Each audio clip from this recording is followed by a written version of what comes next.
mga named directors? Mix of really popular award-winning filmmakers and exceptionally promising young ones. So you have a mix of different genre. Pero wala pa rin pong horror at wala pa rin pong suspense. Wala pa rin horror suspense. Pero one thing that we want. Action po sana ang ini-aim natin this year. Kasi trivia na lang, no? Our president, yung ating talagang gumawa nito. Favorite niya ang TJ na film. On the Job. Gusto niya mga ganyan. Gusto niya mga ganyan. Siyempre, lalaki. So, gusto niya mga action naman. Sabi ko, sana may pasok naman na action. So, advantage po kung action ang Hindi rin. O, hindi naman. Kailangan Sana lang. Sana Baka sinishare mo lang. Share ko lang na. Oo. So, may mga possible na artists na mga makakasama. Mayroong big stars din ba yung mga expect natin? Isa pa yun, based on what I know from the entries, ang daming malalaking artista na ini-expect namin maging part na. Ngayon, mas makanta siya. I really hope na makapasok, makalusot sa selection committee, mga piling ko lang may malalaking. Secret ba? Secret selection committee? Yes, because we don't want them to be influenced by certain forces. Pero influensyahan niyo po ba yung mga directors and yung mga na ibahin po yung set of artists na Manila rin casting sa mga nakaraan po na film festival? Last year, talagang we really gave them full freedom. This year, we wanted to at least collaborate. Parang, kasi we feel na somehow we can help or guide them on the casting. We'll help them actually to find the perfect character for the film. Pero it's not something, kasi one of the best characters actually, Simi Panalo, is the filmmakers are given financial independence. I mean, there's a financial side to it na we're really supporting them financially, hindi pahirapan, hindi mabigat, kumbaga, at hindi sila magkakapono. We make sure that the schemes namin is really pro-filmmaker. And then in the creative side also, we want the filmmakers to like really showcase kung anong meron sila, hindi yung parang producer na yung gumawa ng film. Oh, okay. So, malinaw na na-appreciate ng mga sumali ng Sini Panalo yun this year. Na parang, hindi kami pinakialaman. Nakadaw kasi maubos yung grant nila sa artist pa lang, parang so parang nagiging hands on din. Nasa lang po direct, kunan po namin kayo ng kumbaga mensahe doon sa naganap po na concert ng Pure Gold dito na kumusta po, gaano po siya who have been instrumental in bringing this event to life. The Senior Marketing Manager of Pure Gold, Miss Ivy Piedad. The creative force behind this campaign, Mr. Sonny Bautista from Republic Creatives. And finally, our festival director, Mr. Christopher Kahit. Sa inyong lahat, thank you so much for braving the weather to be here today. Alam ko po, baha na po at ang lakas na po ng ulan, pero maraming salamat po for still being here with us today. Welcome po to the second year of Sine Panalo. Ang saya po, and it feels incredible to say that. It's hard to believe that almost a year has gone by only, and since our debut, no? So when we first launched Pure Gold Sine Panalo, our main purpose is to have a direct impact with filmmakers, new ones, and even the veterans. We envisioned Pure Gold Sine Panalo to champion Filipino stories, advocate for student filmmakers by providing them with a platform for their feature films, and elevate the local film scene as a whole. We saw the birth of promising talents, a mix of good and not so good reviews, and yet all anchored to inspiring stories that came to life on the big screen. All made possible by Pure Gold Sine Panalo. It's been truly heartwarming to witness the onset and the noise made by the festival. It's almost like watching our very own Kwentong Panalo, no, unfold before our very eyes. So this year, we're expanding our grants and opportunities so we can open doors for more aspiring filmmakers, more thought-provoking genres, and more riveting portrayals of mga kwentong panalo ng buhay.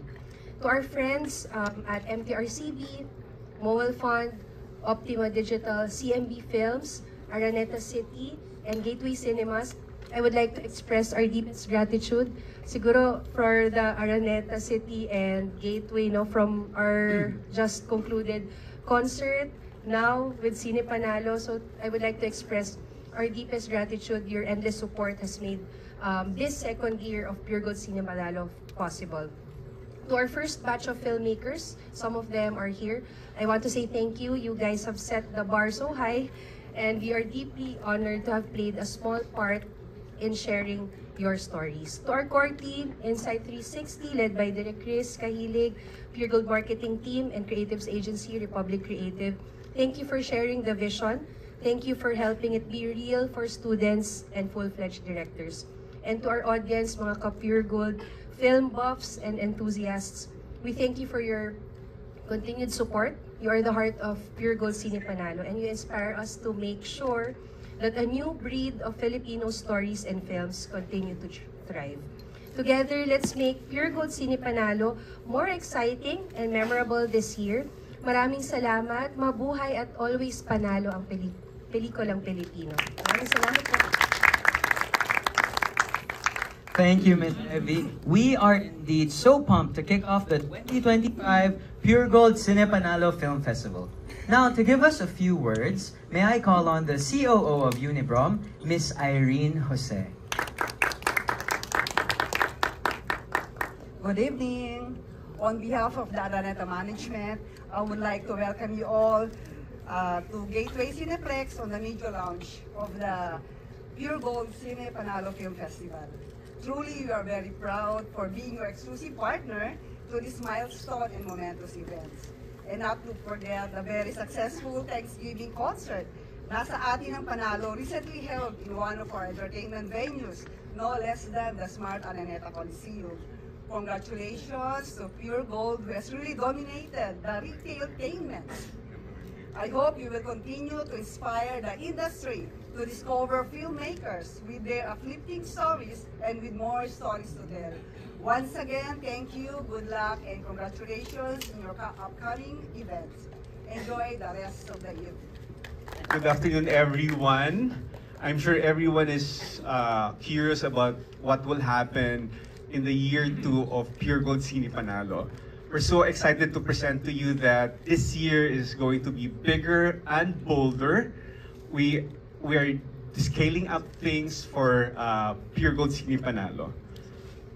So again, just to recap, in terms of grants, last year we gave 6 grants, including the Producer's Choice. Each one of the filmmakers for the full-length category got 2.5 million. This year, it's going to be 7 films at 3 million pesos each. So it's bigger. I hope the additional fund will get somewhere. For the student films category, we're still giving away 25 student filmmakers the opportunity to create their dream films. We're giving away 25 of them a grant of 150,000 pesos each from last year's 100,000. So still bigger. Actually, just a little bit of trivia. Initially, I was actually asked kung pwedeng 50 yung student filmmakers. I really just had to say no because that's a little bit big. Pero ganun ka-committed ang Pure Gold in pushing for the student filmmakers. Gusto talaga nilang the best of the best, or even yung ibang filmmakers, mas marami ang makasali sa festival. But syempre, we wanted to make sure na everything is visible, so we're keeping it at 25 for the meantime. In terms of festival theme, we're still continuing our theme, mga kwentong panalo ng buhay. So alam naman natin na Pure Gold, compared to other festivals, ito lang yung kaisa-isang inspirational films ang focus. So we're talking about mga kwentong panalo ng buhay. These are family-oriented, inspiring, and wholesome films, and concepts that are really within the realm of inspiration and uplifting narratives. The genres include comedy, drama, romance, historical, sports and action. This year, pwede tayong mag-animation because we have enough time for that. We can do also musical, science fiction, adventure, and yes, even documentary. They're accepted in the festival. So, medyo malawak talaga ang pwede mong gawin sa Sine Panalo. Initially, actually, yung maraming filmmakers did not have an idea of the creative directions of Sine Panalo. That's why they did not join. After seeing the results of the first run, they thought, ay, pwede pala. Like, last year, we had a lot of LGBT-themed narratives in the student category. Many of them are regional na LGBT pa. So it's really very inclusive and diverse while keeping yung theme natin na we wanted to be family-oriented. Another thing na I just wanna stress is, yes, we can do naman action films. Pwede. It can actually be wholesome pa rin somehow. Di ba? Parang syempre, we'll go through MTRCB and everything. It will be properly categorized, kumbaga kung ano yung rating niya. Pero still, we can do action films also. So, hindi siya ganun ka-restrictive in terms of creative things. So, pero syempre, bawal lang talaga sa amin ng horror, sex, and other things na medyo hindi ganun ka-family-oriented. In summary, ito yung mga we have to take into consideration about Pure Gold Sine Panalo. In terms of eligibility, for the student category, you have to be campus-based. A lot of students are saying, graduate na po kami, pwede po bang sumali? Pwede kapag mag-MA ka, or kapag nag-med ka, or nag-law ka. Pero if you're no longer enrolled, unfortunately, hindi pwede. You can be a senior high school student kasi 15 years old yung cut-off namin. So as young as 15 until nasa school ka pa, by the time of the festival, pwede kang sumali. So in terms of full-length category, we're looking at as young as 18 years old. So kahit na estudyante ka pa lang, pwede kang sumali sa full-length category. So this is open to professional, amateur, and even student filmmakers, pwede pa rin silang sumali dito. So ang tanong, pwede bang sumali? I'm sure a lot of you would ask this. Pwede bang sumali na last year? Well, pwedeng sumali pa sila hanggang ngayon. So, as of now, wala pa kaming rule in Sine Panalo kung may yung restriction kung kailan sila pwedeng hindi sumali. In terms of grant, as I said, 150,000 for students at 25 grants, and 3 million for the amateur and professional filmmakers. We're eyeing, in terms of grants, kasi we wanted to maximize actually yung budget nila.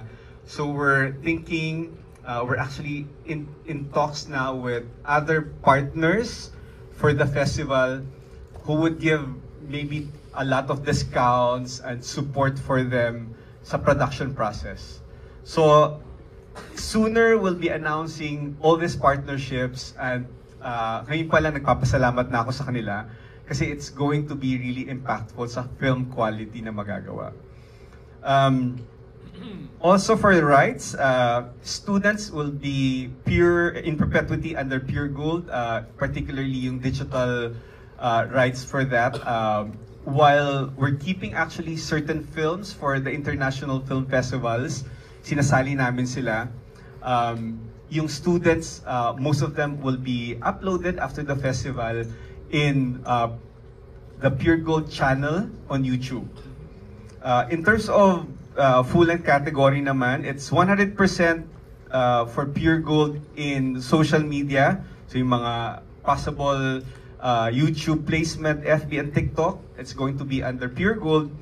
But in terms of commercial, yung monies that can be collected for streaming, for theatrical run, and other things na pwedeng makuha, even yung cable rights, it's 40% Pure Gold, 40% filmmaker, and 20% under the producer's rights. So it's mostly for marketing. So, pwede bang sumali sa ibang festival, kahit na local or international, ang mga pelikula? Actually, we encourage them. Just to give you an idea, meron kaming specific person na naglalako sa mga pelikula, both student and professional, yung full-length category, sa mga international film festival. And Pure Gold is really supporting that. We really want to see this film shine, not just in the local market, but even abroad. So, walang kaso, hindi siya restrictive, pwede mong isali. Some of the films, like right now, yung Under a Piaya Moon is actually chosen by Cinemalaya to be a part of Best of the Best for the year, yung ganong category. So we'll be screening Under a Piaya Moon in Cinemalaya. So medyo ano talaga siya, medyo we do not restrict the use of the film because again, especially sa students, a lot of them nag-request sa amin, direct, pwede ba namin i-screen to for a charity film showing for the workers or for the jeepney drivers and all. We allow them because again, what's the point of keeping the film, diba? You should share these stories, these wonderful stories that they created. So Pure Gold is in full support of that. So what are the requirements? They need to submit yung logline, synopsis, full screenplay for both student and full length, proposed core theme, and sample works. For the final screening, sa full length kasi, syempre kinakailangan nating i-screen also, may speech yan, may pitching process yan. So we're looking for proposed cast, line item budget, and production timeline. For theatrical release, they'll submit the DCP ready files, poster, and music clearance. In terms of deadlines, you know, we already finished yung deadline ng Cine Panalo for full length last July 15, but we extended it. Ang daming filmmakers na naghahabol kasi nagulat sila na full script na, unlike last year na it was just a sequence treatment. So right now, just to give you a little bit of an idea, we received 121 entries already for full length. These are full scripts ha, sobrang laki talaga, but ang dami pang gusto talaga kumabol. And we're expecting a couple of entries more after July 30. For students, ito wala na to talaga to extension. This is going to be on August 15. Take note na sagad siya hanggang 11:59. Last year, Secret's film was submitted at exactly 11:59. So, nakakapit talaga siya doon sa deadline.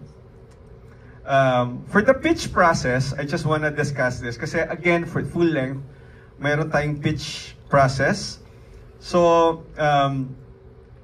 doon sa student category, they just have to submit to apply.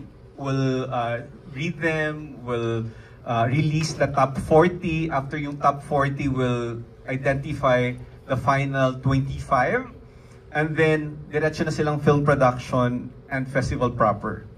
So that's for the student shorts category.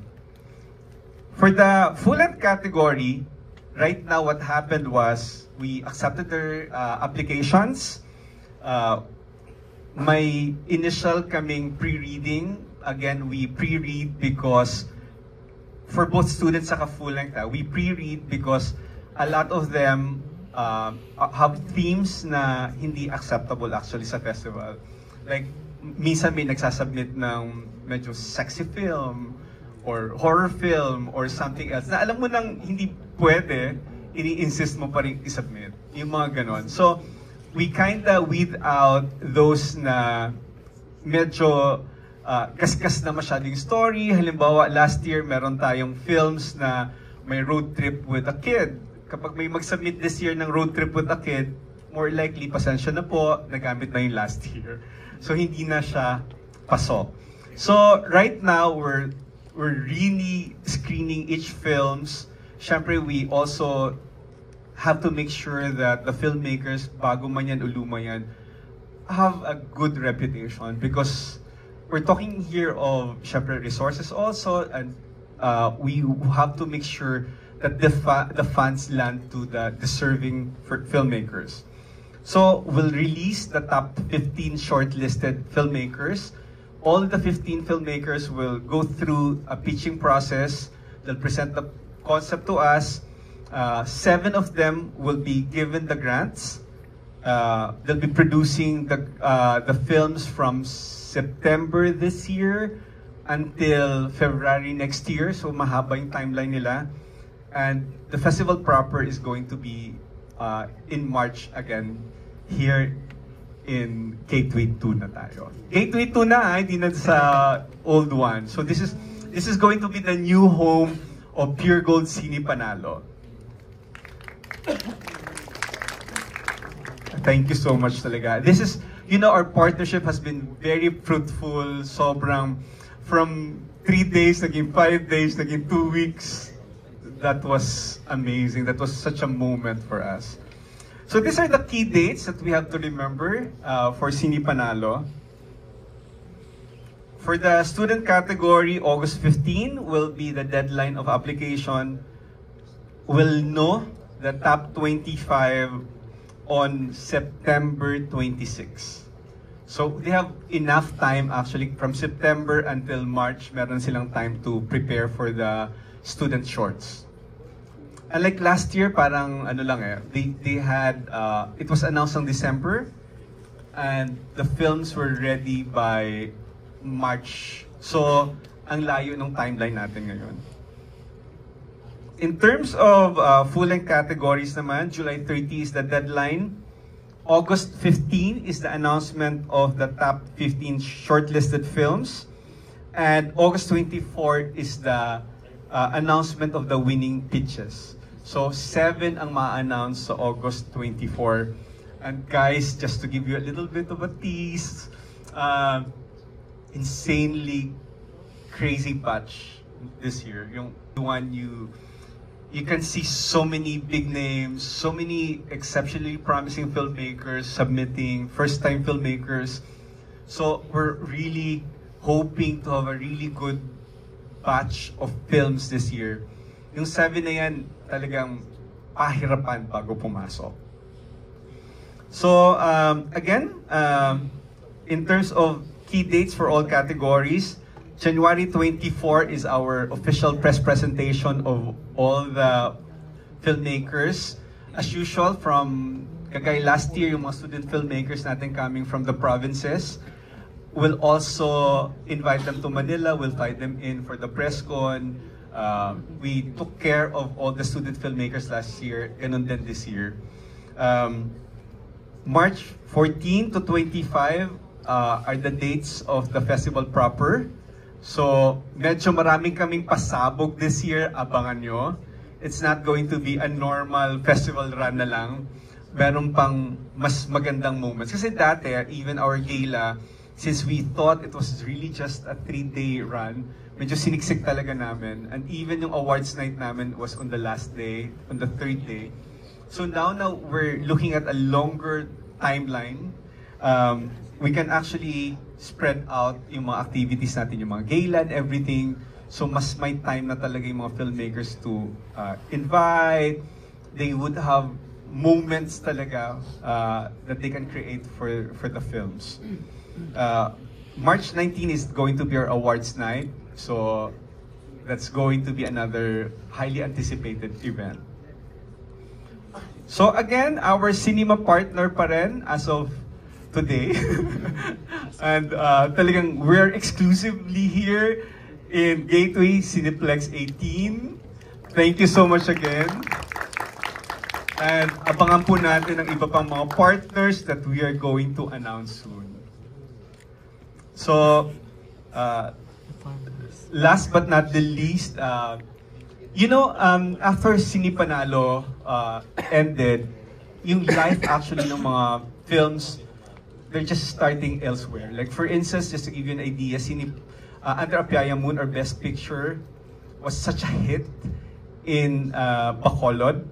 It ran for over 6 weeks in Bacolod. Regular screening siya there. Even Monday afternoons punong-puno, hindi yung mga senior ha, yung talagang totoong buyers.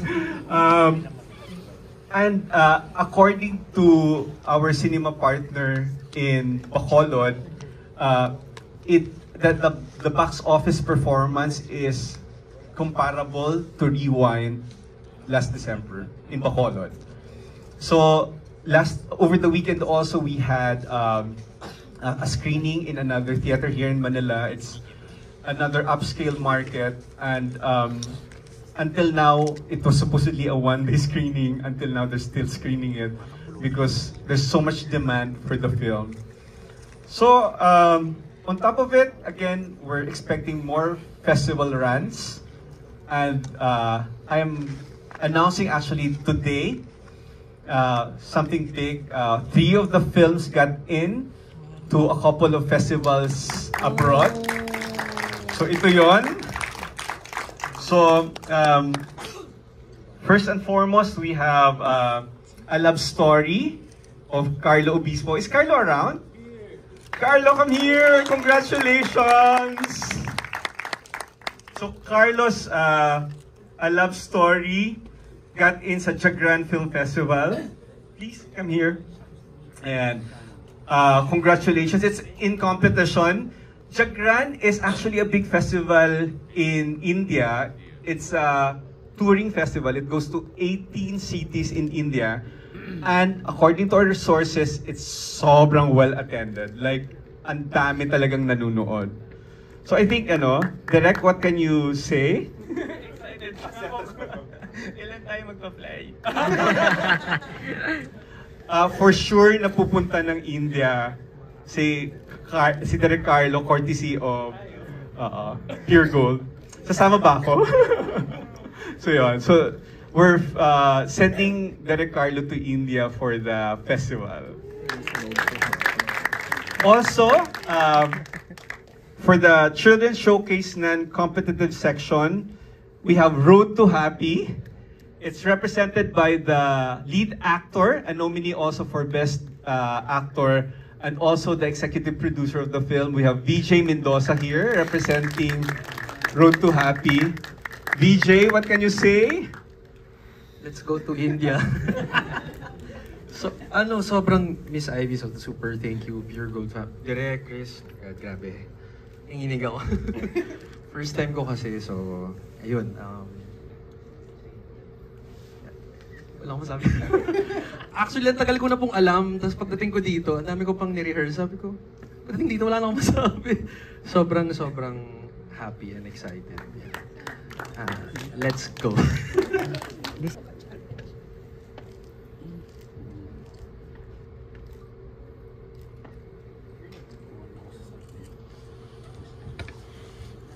Next, festival people to look forward to in Cine Panalo. This was my first time to produce, to co-produce, and I'm so grateful kasi this is a very different film festival kasi talagang 100% yung support ng Pure Gold. Anything na you can ask for, like if may problems kayo in terms of producing, in terms of anything, meron silang assistance talagang binibigay, so we never really had a problem. Actually, pag nakakausap ko yung mga ibang directors, lagi silang nagtatanong kung paano this, paano that, and I always tell them na nakasupport sila all the way. So, grabe, this is a once in a lifetime chance talaga. Sobrang, yun, parang parang I think the directors will be pleasantly surprised na this festival talaga is so hands-on, it's so supportive talaga. Magugulat sila na pag may hiningi silang help, talagang nabibigyan siya ng solution. So, grabe, they'll find out. Kasi pag nangyari na talagang, kasi sobrang hirap mag-produce but this one talaga, grabe, sobrang hands-on sila. A lot of things na hindi na dapat actually nila ginagawa, pero they extend a helping hand. So, yun, I'm just very lucky na nakabilang ako dito sa first edition, and sobrang swerte nung sobrang swerte nung second batch. Naiinggit kami actually kasi talagang lumaki siya, like it's bigger, it's bolder, but very, very honored to be part of the first. So, yan. Hello po. Ako si Diesel. Naging isa sa mga first batch ng student directors na binigyan ng grant ng 100,000 pesos last year. Yung experience ko, sobrang saya. It's one of those moments na parang gusto ko nang i-relieve. Ganyan. Kasi parang, as an aspiring storyteller, binigyan talaga ng Pure Gold yung platform. Binigyan kami ng mga students, mga platform para ikwento yung mga gusto namin ikwento. And actually, wala akong expectations noon about sa Pure Gold. Parang sumali lang ako and all. And then, boosh! Ayun na, top 20, top 40, and then top 25. And then, screening! Oh my God! Mapaluhalo ako that time, nagsiscreening. Kasi, syempre, di ba, as a student and aspiring filmmaker, parang sobrang laki at sobrang, ganun yung feeling na parang ipapalabas yung ginawa mong pelikula sa sinihan. I think, talagang na-champion yung advocacy din ng Pure Gold to celebrate Filipino stories, lalo na din yung mga aspiring filmmakers like me. Kasi isa sa mga parang mahirap gawin ng mga student filmmakers is yung sa distribution din. And the fact na pinapalabas yung mga ginagawa namin pelikula dito sa Gateway Cinemas is malaking tulong na parang mabigyan kami ng platform para mahiyag kung ano yung mga gusto namin. And ang saya ng Pure Gold. At sabi ko nga parang gusto ko mag-MA, hindi kaya mag-law, parang makasali ulit dito sa student shorts ulit for the second time. Ayun, pero ang saya. Thank you so much po, Miss Ivy, Direk Chris, and of course, sa president ng Pure Gold, si Mr. Vincent ko. Ayun po. So, hello po. Ako po si Genevieve Adame, and isa rin po sa kasali sa student category. Kanina pa ako nag-iisip nung si Sir, ano pala yung nag-sasalita, kaso ngayon wala pa rin ako naisip na sasabihin. So, ang experience lang naman is super parang surreal na kasi ano lang ako noon parang third year college student na fourth year na ba ako nun? Fourth year college student na 21 pa lang naman, tapos nakita lang naman sa GC yung sinend na post of Pure Gold, tapos nagkaturo, sali tayo dito guys, tapos ayaw ko pa sumali kasi may thesis, may capstone, ganyan. Parang yung school ang priority as a very focus na mag-aaral na bata. Kaso parang nangibabaw lang talaga yung passion ko sa filmmaking. That's why I submitted, and then super unexpected din napili. And bilang student filmmaker lang naman, parang lagi ko nasa isip ko na yun yung pinaka-struggle ko, na paano ako gagawa ng film without any support. And then biglang lumabas dyan si Pure Gold na binigay na lahat ng resources and fund and distribution and platform, and all I have to do is do my craft and execute my passion and yung dedication ko sa art mismo, sa film in general. Kaya sobrang thankful ako na para kong binaby-baby ng Pure Gold talaga, parang magawa kung ano yung gusto kong gawin. And unfortunately, gumraduate na, so hindi na makakasali. But ayun po, sana marami ring bang student na mag-try lang, kahit lang yun yung mindset nila mag-try, kasi yun lang din naman yung sa akin noon. And I guarantee na after trying, the road ahead, after na mapili ka, sobrang fulfilling niya as a aspiring filmmaker. Thank you po! Hello everyone, I'm Joanna de Monteverde. I'm from the University of the Philippines, Visayas, so I'm one of the regional filmmakers na naging part ng Batch 1 of the Cine Panalo Film Festival. So in my experience with the Pure Gold Cine Panalo Film Festival, it was very fun for me, despite it being my first directorial film. And it's also the first film I wrote, it's the first film I produced, and everything. It was very memorable kasi nothing was hard, parang okay. It was, napaka-helpful nga, as mentioned, napaka-helpful ng Pure Gold. And, you know, as a regional filmmaker, they flew us here to Manila nung press con and nung screening nung festival as well. And they made sure that we had roofs over our heads, we had, palagi kaming busog, ganon. And yun, for my experience naman sa film ko, I really thank Pure Gold and commend their advocacy kasi hindi ko in-expect this time last year na I would submit a story to the Pure Gold Cine Panalo Film Festival. But kasi yung story ko, it was inspired by something that happened to me nung August last year. Anyway.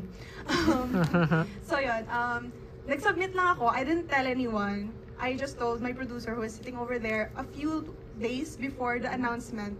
Tapos yun, nag-announce ng shortlist. Tapos sigaw-sigaw kami kasi classmates kami ni Marian. And we were a group for her film na I Will Let Her Tell Her Story. And yun, sigawan kami, oh my God, nadala na shortlist! And then hanggang sa finals, oh my God, sa finals na tayo! Mag 100,000 tayo! So yes, we are very grateful to Pure Gold for everything from us submitting and of course kay Direct Chris, kay Miss Ivy, kay Miss Jel, kay Miss Yvette. Shout out!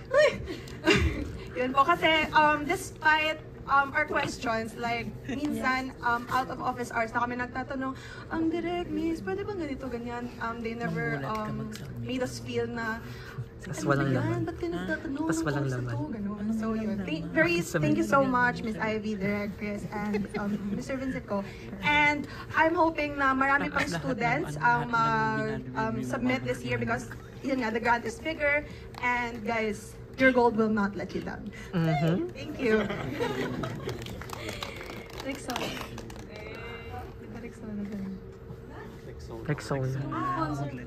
Supported by. So, for me, classmate nga kami ay Marian Chongzon. So, ang dami na sinabi ni Jo eh. Pwede na yun, joke lang. So, for me, parang at first talaga, hesitant kami sumali. Kasi like, parang lagi siyang dumadaan sa FYP namin, sinesend din sa GC, but then parang ina-advisean kami ng iba naming classmates to really look. Kasi andun naman, very open yung Pure Gold in terms of rights, everything, it's there before ka pa mag-submit. So, basa-basa kami, gano'n, ano na to. Pero syempre, as a student filmmaker, wala tayong pera. So, sabi namin, sige, try lang natin para wala tayong what if. So, like, noon nga, yung nagtuloy-tuloy na hanggang sa nadala na kami sa top 25 and we never expected. Lagi kami nagsaside eye ni Joe and Reg. Kasi like, hala, parang princess treatment tayo. Like, huh? Like, sinusundo kami, hinahatid kami, like everything, yung itinerary, it's so well, like parang planned, na parang hindi talaga kami parang like nabagot here or like hindi alam yung gagawin natin. Kasi nga, we're from Visayas. So, sila Miss Jel, sila Direct Chris, like, parang ginagay talaga kami throughout. Yeah, Sir Archie. So, yun nga po, for the students who want to join, huwag na kayo mag-hesitate. Yun na yun. Join na kayo, like, kahit, like, if you have, like, a story in mind, a personal story, write it. Just write from your heart. Yun lang din yung ma-advise ko as, like, first, like, a screenwriter or like a director, yung very first story ko talaga, it came from an experience. Kasi the more na parang close to your heart, it's easier to write. And yun nga, parang mas marirelay mo siya sa audiences and to the people na gusto mo nga, ipakita yung story mo, ganon. Kaya nga, kwentong panalo ng Pure Gold. So, yes, thank you po sa lahat. Like, sa Pure Gold, sa Insight 360 and everything. Thank you for the help. To all of you my experiences as a filmmaker and how Cine Panalo paved the way for me to reach my dream, which is to make my first ever full-length feature. I started out as a filmmaker, making short films here in the city of Bacolod, stories which revolved around my province of Negros Occidental. And last August 2023, I saw the call for entries under Pure Gold's first ever Cine Panalo Film Festival. We applied and luckily we got accepted to the top 15, and after our pitching, I was very lucky to be included in the top 6. And the rest is history. Regardless if we received awards or not, I and my team were very, very happy because finally we get to make a full-length feature. And despite the challenges, we did our very best to produce what we can that speaks about our province and our culture. I would like to extend my deepest gratitude to the executive producers of Pure Gold and Cine Panalo. We have Mr. Chris Cahilig and Ms. Ivy Piedan, and most especially to Mr. Vincent Ko. Thank you so much for giving me and my team this opportunity to finally make our first full-length feature. To all the entries and to all the applicants, we wish you the best of luck. Ayan. Ako po I just stayed quiet, and I think yung participation namin dito sa film festival in India is the ultimate vindication talaga. Parang I think also ang natutunan ko dito sa film festival is the audience, it's not parang yung audience dito pwedeng iba siya sa ibang lugar, ibang bansa. So you just have to really believe in your material and your story. So hindi, as long as you believe in your story, hindi na importanteng pakinggan siguro yung negative comments. So ayun, yun, kaya parang natuwa lang ako kasi yun nga, parang just by mere, and there were a lot of, parang nag-focus din ako sa positive feedback yun. And then I just take na parang, like for example sa film namin, marami talaga kaming technical na naging problems, but yun, just being here is sobrang thankful ako kasi parang, ano ba, like, time is the ultimate, patunay. Time is the ultimate patunay talaga sa mga bagay-bagay. So, antayin lang. Huwag nang patulan, siguro yan. Hello po. So, okay.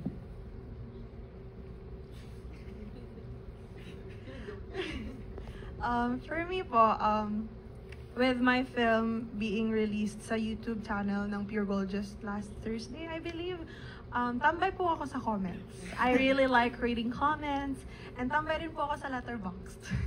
No, so I read the reviews a lot, and hindi naman siya negative for me kasi yung comments was for my film po yung comments was very soap opera siya, trauma dump siya, which is true naman. So I don't take it personally. And rather than taking it negatively, I know kasi, just like Sir VJ said, I know, I believe in my film and I know my film's worth. So whatever negative thing the comments has to say, I take it as a learning experience na this is what I should improve on for next time. And for the positive comments, I take it na so people like this. People pleaser. Oh, sorry. People like this, so this is probably good for the mass when producing films. So I'm gonna keep doing it and improve on this aspect. So yun lang po. Depende rin po talaga sa tao kung paano nila i-process yung negative comments. But for me po, yun lang po. Just really knowing your film's worth, where it stands po. Po. As for me, in terms of technicals kasi na comments, nakita ko na yun before nakita. So like, I take note of that. So in terms of like different parang ang tawag doon, pag-digest ng story, yun talaga yung pinakagusto ko. Kasi may mga nakikita sila na hindi ko nakikita.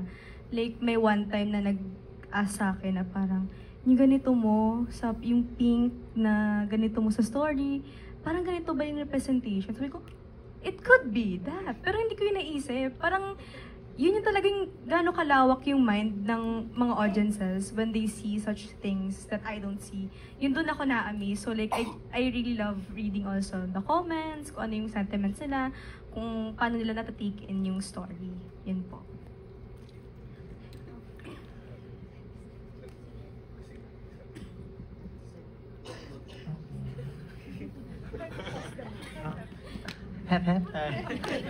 Ayun po. So, in my case naman po, actually ako din, same with Joanne, tambay din po ako ng Letterboxd. Kasi doon po nagre-review yung mga tao kung ano mga sinasabi sa film namin. And for me naman po, as a filmmaker, aspiring filmmaker, na first time mapalabas sa sinihan, kasi yung parang ang perspective ko when it comes to like film viewing is that parang binigay mo sa audience, let them interpret kung anong gusto nila. Kung i-bash man nila yung pelikula ko, okay lang din. Pero fortunately, hindi siya na-bash na sobra-sobra. Natuwa naman yung mga tao sa pelikula. So, ayun. Kasi parang ang perspective is binibigay ko sa kanila kung ano yung kwento ko. So, kung negative man yung sabihin nila, okay lang sa akin. Kasi alam ko naman yung, sama yung sinabi ni na Sir VJ, nila Joanne, na alamin yung worth ng film. Kasi parang alam naman natin na mahirap din gumawa ng pelikula. At marami kasing mga pinagdaanan pa bago mapalabas yung pelikula, from internal na production, pre-production, post-production. May pinaglalaanan. And as a filmmaker, talagang kailangan mo lang talaga alam kung saan mo ba mas may give better yung pagbibigay ng pelikula mo. So ayun, kung may bash man sila, edi go. Thank you. Pipigilin ko ba sila? For Pure Gold naman, as an aspiring festival maker, sa amin talaga, we take all the comments very seriously. Nung isang araw nga, I think, may nag-tweet about how Pure Gold daw is responding to the tweets and comments as very humane daw. Yung parang akala mo, kapitbahay mo lang, ganyan. So, we keep it that way, no? Kapag may mali kami, or may nakitang misses on what we do, we improve on it talaga. So this year, kaya nga, ang haba ng learning process from last year and until now, no?